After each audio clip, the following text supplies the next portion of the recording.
অনেকেই তো অনেক প্রশ্ন করেছে। আজকে এই সাংবাদিক ভাইয়ে কি প্রশ্ন করতেছে দেখেন।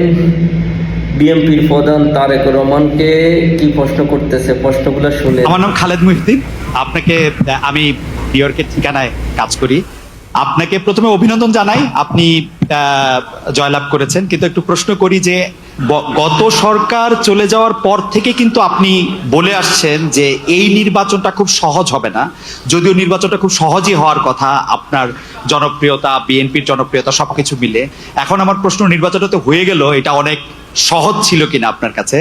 আর এই প্রশ্নটার একটা ছোট্ট লেজ হলো যে এরকম, যে একটু অভয় দিলে বলি যে আপনাকে কোনো এই 200-র বেশি আসন পাওয়ার জন্য আপনাকে কোনো ইঞ্জিনিয়ারিং করতে হইলো কিনা।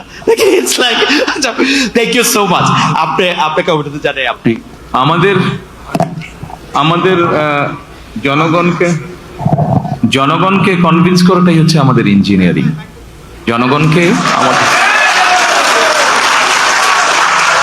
আমাদের যে ইঞ্জিনিয়ারিংটা ছিল সেটা হচ্ছে জনগণকে আমাদের পক্ষে নিয়ে আসা। সেটাতে আলহামদুলিল্লাহ আমরা সফল হয়েছি। আর জনগণকে কনভিন্স করে একটি সুষ্ঠু সুন্দর পরিবেশ এনশিওর করাটাই ছিল আপনার প্রথম প্রশ্নের উত্তর। অর্থাৎ যেটা আপনি বলেছেন, যেটা আমি বলেছিলাম কঠিন হবে কিনা, অবশ্যই যে কোনো ভালো কাজ, ভালো গোল অ্যাচিভ করতে গেলে তো কষ্ট করতে হয়, কঠিন হবেই।